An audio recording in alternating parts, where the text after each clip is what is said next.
क्या है भारत बंद का मकसद, क्या खुलेगा और क्या रहेगा बंद। जी हां दोस्तों, कल 9 जुलाई दिन बुधवार पूरे भारत बंद की घोषणा की गई है।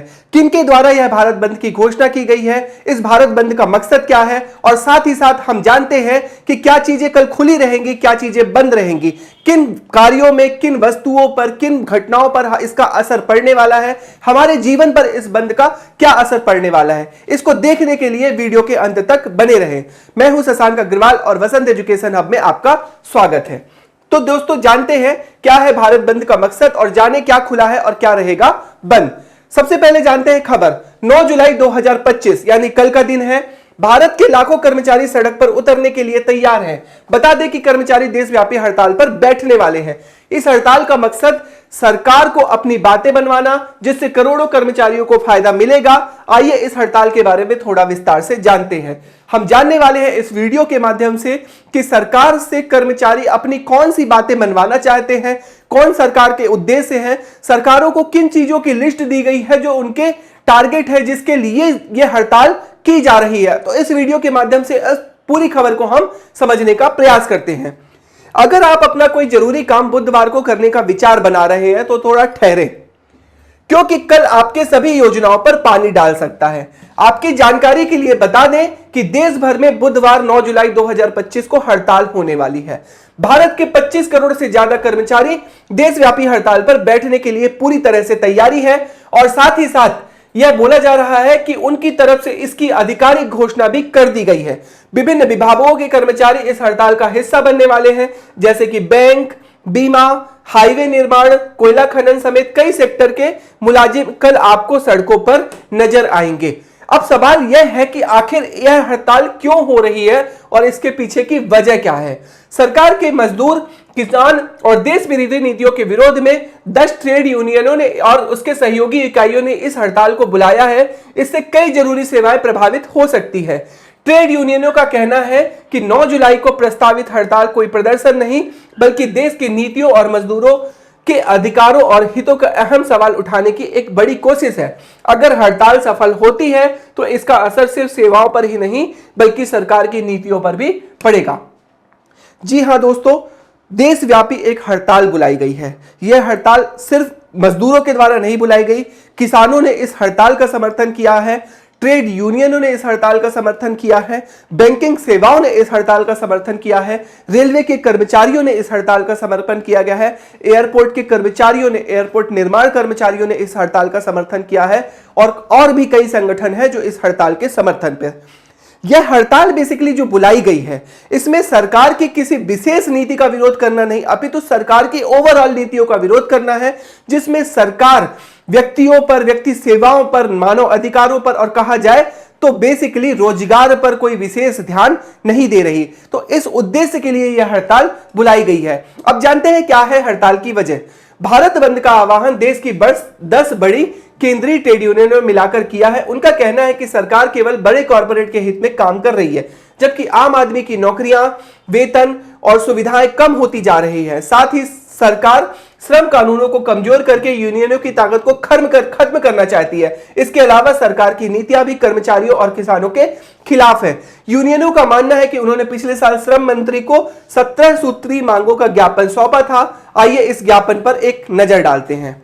बेरोजगारी दूर करने के लिए नई भर्तियां शुरू की जाए। सिंपल सा सरकार का उद्देश्य है, या यूनियन का उद्देश्य है कि नई भर्तियां शुरू की जाए और नई भर्तियों के माध्यम से नए रोजगार के अवसर सृजित किया जाए। जी हां दोस्तों, युवाओं को नौकरी मिले, सेवानिवृत्ति में लोगों को दोबारा भर्ती बंद की जाए, फिर मनरेगा की मजदूरी और दिनों की संख्या बढ़ाई जाए, शहरी बेरोजगारों के लिए मनरेगा जैसी योजनाएं लागू की जाए, निजीकरण, ठेका आधारित नौकरियों और आउटसोर्सिंग पर रोक लगाई जाए। जी हां, आप देख रहे होंगे कि आज प्रत्येक सेक्टर में सरकार ठेका पद्धति का अनुसरण कर रही, चाहे वह अस्पताल हो, चाहे स्कूल हो, चाहे रेलवे हो, चाहे एयरपोर्ट हो, प्रत्येक जगह ठेका सिस्टम लगाया जा रहा है।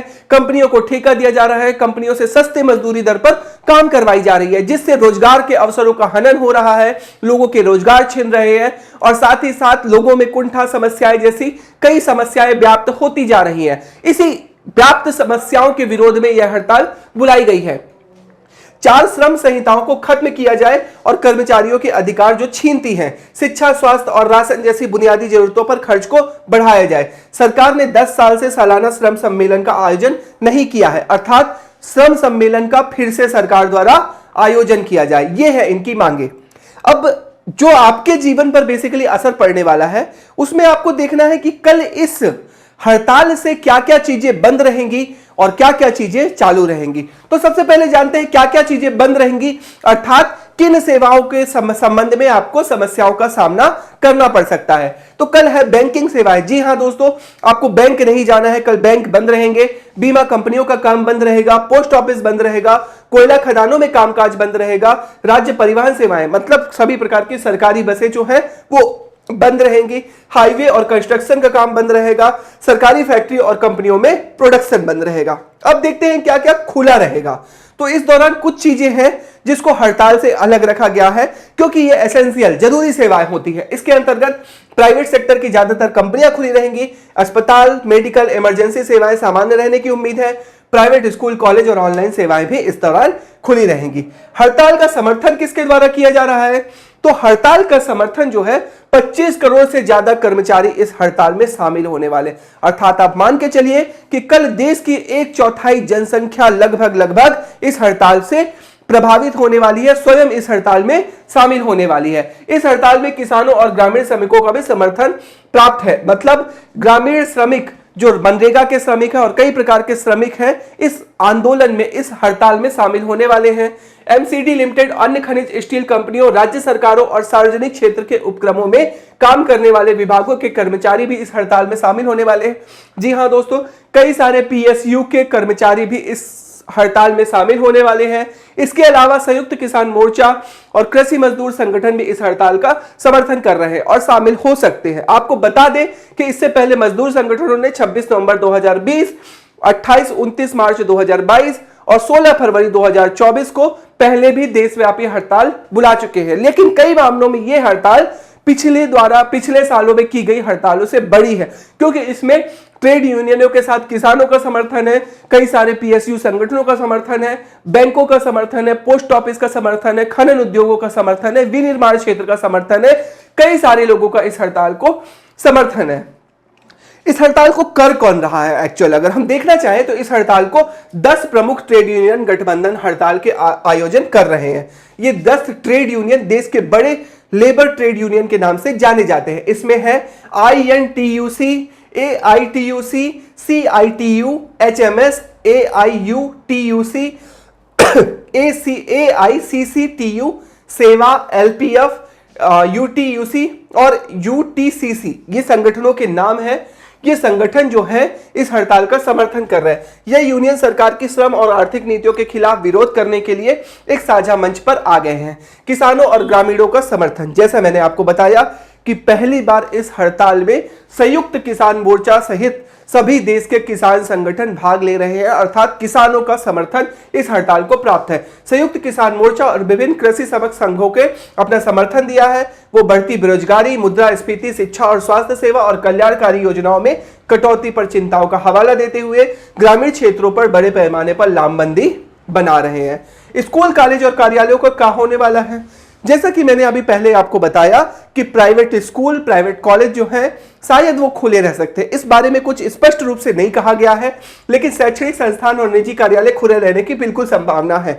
हालांकि मामूली व्यवधान संभव है क्योंकि बस, टैक्सी, ऐप आधारित कैब सहित कई सार्वजनिक परिवहन सेवाओं सड़क अवरोधों और विरोधों के मार्च के कारण कुछ शहरों में रुकावटों का सामना करना पड़ सकता है। इसलिए कल अपने बच्चों को अगर आप स्कूल भेज रहे हैं, अगर आप स्वयं कॉलेज जा रहे हैं या किसी काम पर जा रहे हैं तो सावधानी से निकले। इन सेवाओं पर बाधित हो सकती है, मतलब बसें बंद हो सकती हैं, टैक्सियां बंद हो सकती है, इसका फर्क पड़ सकता है। तो आपने इस तरह के वीडियो देखने के लिए वसंत एजुकेशन चैनल को सब्सक्राइब करना है। ठीक है, आप लगातार वीडियो देख रहे हैं लेकिन चैनल को सब्सक्राइब नहीं कर रहे हैं, चैनल को सब्सक्राइब करिए, दोस्तों को शेयर करिए, बेल आइकन को दबाइए जिससे आने वाले वीडियो के नोटिफिकेशन आपको मिल सके। वसंत एजुकेशन हब पर बने रहने के लिए आपका धन्यवाद।